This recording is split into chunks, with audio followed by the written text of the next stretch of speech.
Olá, caro ouvinte. Sou Gustavo Leal, aluno de Teoria e História do Urbanismo do primeiro semestre de 2020, ministrado pelo professor Diego Ramos do curso de Arquitetura e Urbanismo da Unila Salle, Rio de Janeiro. Neste podcast, falarei a respeito da situação atual das cidades, utilizando como exemplo Amsterdã, Londres e o Terceiro Mundo.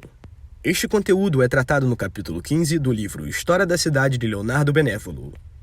Este trabalho foi realizado em conjunto com Jennifer Antunes, Juliana Richa, Luísa Breiner, Santara Lima, Vitória Jarrara, Fernanda Moreira, Giovanna Sena e Nathani Heiser. Os resultados da pesquisa arquitetônica moderna foram em parte aceitos e em parte rejeitados pela sociedade contemporânea. Pela análise das funções urbanas, aceita-se o princípio de manter separadas as funções, destinando a cada uma destas uma zona separada da cidade. Elas distinguem as zonas residenciais das industriais e de serviço, e assim são reduzidos os inconvenientes que derivam da mistura das funções na cidade tradicional.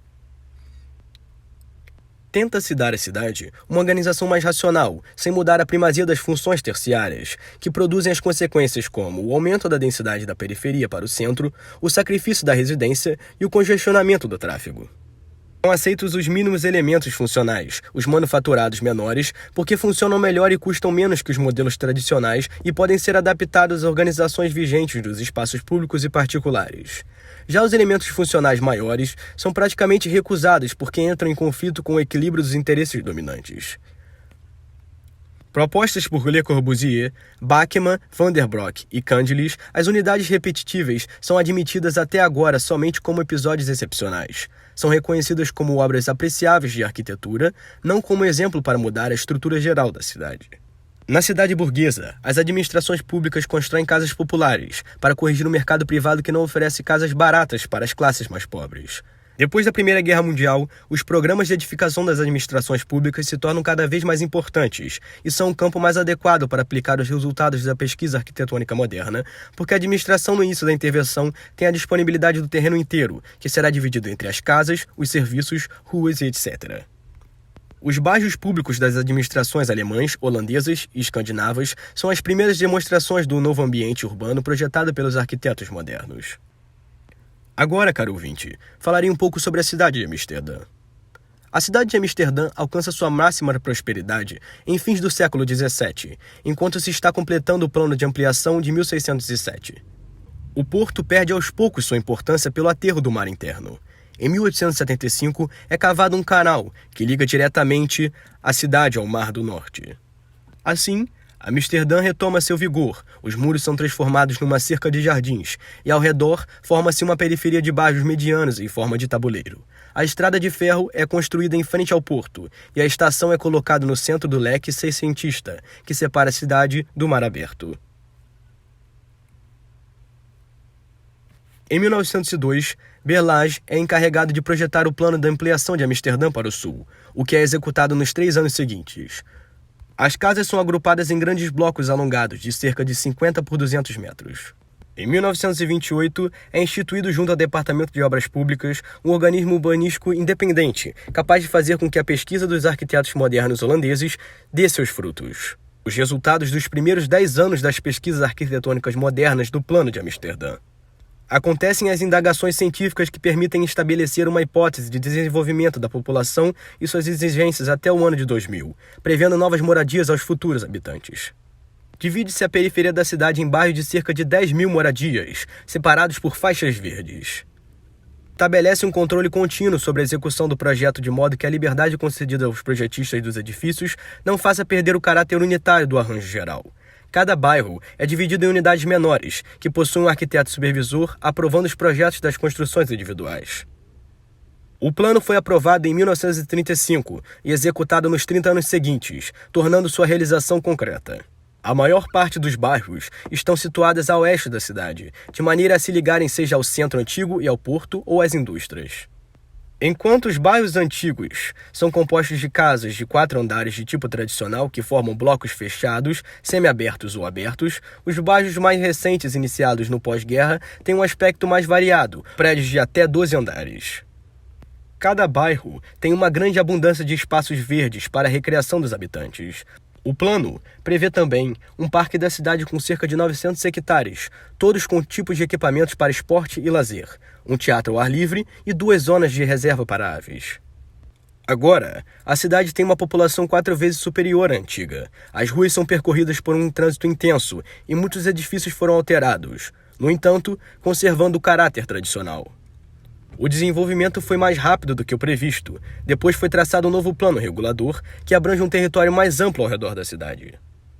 Em 1968, construíram uma rede ferroviária metropolitana subterrânea na cidade. No entanto, o crescimento dela evidenciou os defeitos do planejamento dos bairros já realizados. Apesar de serem planejados com cuidado, ricos de zonas verdes e de serviços, foram uma zona construída compacta, que perde o contato com o campo e, sobretudo, com a água. O porto é separado da cidade por causa da linha ferroviária. Assim, as intenções dos projetistas nascem nos novos bairros, com muitas diferenças de posição. Para demonstrar a possibilidade de uma nova mudança decidida, os arquitetos Bachmann e Van der Broek apresentaram em 1964 um projeto para ampliação de Amsterdã a leste sobre o espelho d'água que ficou entre a cidade e os terrenos do saneamento de Zuiderzee. Este projeto prevê a construção numa série de ilhas artificiais de uma cidade-linha de 350 mil habitantes, percorrida por um ramal metropolitano e por uma autoestrada veloz. A cidade linear é formada por 35 unidades de habitação, de 10 mil pessoas cada uma, distantes meio quilômetros uma da outra, dispostas perpendicularmente às vias de velocidade. Cada unidade é dividida em 3 zonas: a central, onde passa a estrada de ferro e a autoestrada, e onde se encontram os edifícios mais densos para habitações e escritórios; as 2 laterais, com edifícios de média altura que circundam uma grande lâmina de vários níveis; embaixo, se encontrando os estacionamentos, em cima das escolas e salas de reunião. Agora eu vou falar de Londres. Já no início do século XIX, Londres é a maior cidade do mundo. No início do século já conta com 1 milhão de habitantes. Em 1901 chegou a 4 milhões e meio. Outros 2 milhões vivem fora do limite do condado e contribuem para formar uma enorme aglomeração. Às vésperas da Segunda Guerra Mundial, já existiam quase 9 milhões de habitantes na cidade.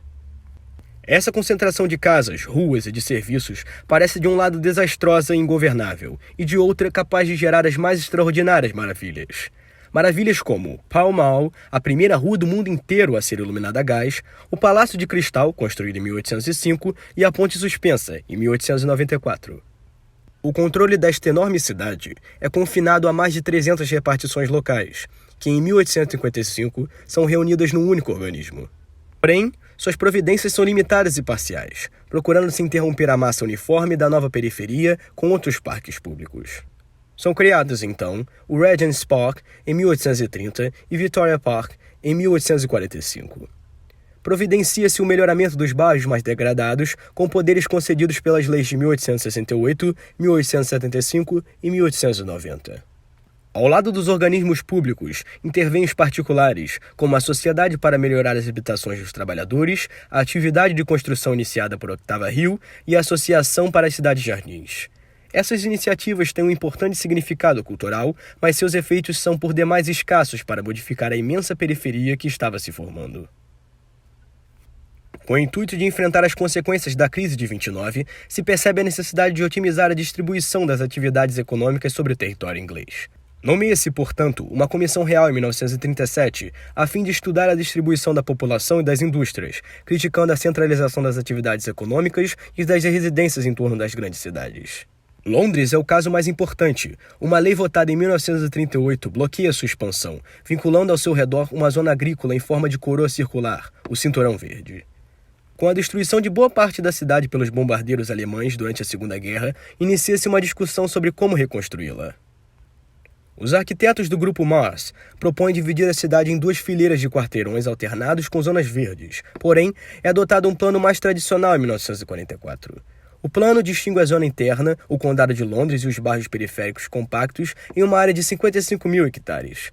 A zona suburbana, com 3 milhões de habitantes, em uma área de 58 mil hectares. E a zona externa, o cinturão verde em volta, até 60 ou 80 quilômetros do centro da cidade, onde poderia ocorrer todo o aumento futuro. Após a Segunda Guerra Mundial, o governo decide construir 14 novas cidades, 8 na zona externa de Londres e 6 nas zonas da Inglaterra. Estas novas cidades se assemelham às cidades-jardins do século XX, possuindo tamanho similar ao definido por Howard, baixa densidade e moradias unifamiliares com jardins. Não possui forma compacta, mas sim amplas zonas verdes, serviços e indústrias próximas às estradas de ferro. O ambiente demasiado disperso criado por essas cidades veio a ser criticado na década de 50. Nas cidades seguintes, procurou-se corrigir este problema, tornando-as mais compactas. Não é possível ainda julgá-las como realizações completas. São tentativas de inventar uma forma do ambiente para a cidade no futuro próximo. Portanto, só veremos os efeitos destas futuramente. Paralelo ao desenvolvimento dessas experiências, o governo inglês continua a intervir nas cidades existentes, tentando adaptá-las às novas exigências. Por fim, meu ouvinte, falarei do terceiro mundo e os estabelecimentos marginais. Os Estados Unidos e outros países desenvolvidos estão em disputa na administração tradicional da cidade ou pela proposta de pesquisas modernas, idealizadas pela arquitetura. Em alguns países, o equilíbrio do território é protegido pelos planos da autoridade pública. O desenvolvimento da cidade é controlado de maneira razoável e a maioria dos cidadãos tem garantia de uma casa por preço razoável, circulações de pedestre e de automóveis e um conjunto de serviços facilmente acessíveis. Nos outros países do mundo, as cidades se desenvolvem com a mesma velocidade. Em 1950, a população urbana era 1/5 da população mundial. Atualmente, é quase a metade, e segundo Leonardo Benévolo, irá tornar-se a maioria. No entanto, este desenvolvimento será bom para alguns. Edifícios projetados por arquitetos, seguindo a legislação, planos urbanísticos providos com serviços públicos, como ruas e parques. Ruim para outros, com a existência de casas e estabelecimentos irregulares e carência de serviços. Há estabelecimentos irregulares chamados de marginais, pois há grupos de habitantes pobres que vivem em barracos ou dormem debaixo de pontes. Já na parte regular da cidade, os métodos de arquitetura e urbanismo se aplicam com sucesso, tornando-se privilégio da minoria, o que, por consequência, aumenta a desigualdade social. Segundo o relatório das Nações Unidas, em 1962, metade da população da Ásia, África e da América Latina não tem uma casa ou tem uma casa insalubre e indigna. O desenvolvimento econômico acelera a desigualdade entre habitações regulares e irregulares. Os bairros mais pobres são mais comuns nos países produtores de petróleo. Nos países desenvolvidos, essas mudanças são bem poucas, mas existem. Em Roma, por exemplo, aproximadamente 800 mil pessoas habitam bairros ou casas irregulares. A arquitetura moderna surge com o conceito de superar as discriminações sociais da cidade pós-liberal e dar a todos os cidadãos os benefícios de um ambiente regular, projetado e estudado. Porém, esse projeto não chega a todos e a maioria da população mundial se aglomera.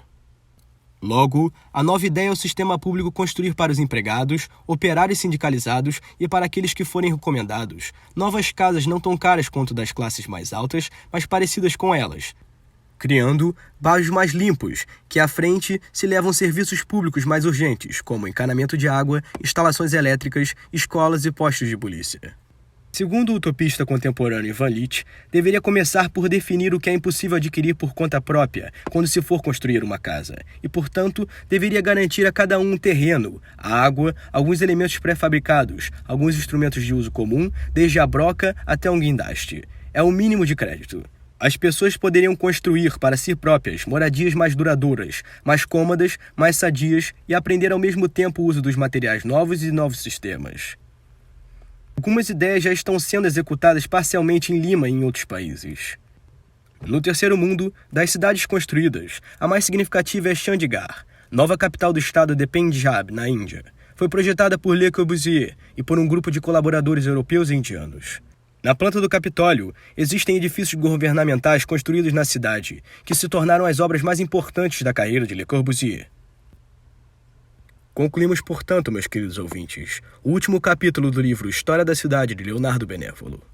Com o fim dessa jornada pelo mundo da arquitetura e do urbanismo, tenho plena convicção de que seu conhecimento a respeito da cidade tenha sido expandido. Eu me chamo Gustavo Leal e nos vemos na próxima jornada ao mundo da arquitetura e do urbanismo. Um forte abraço.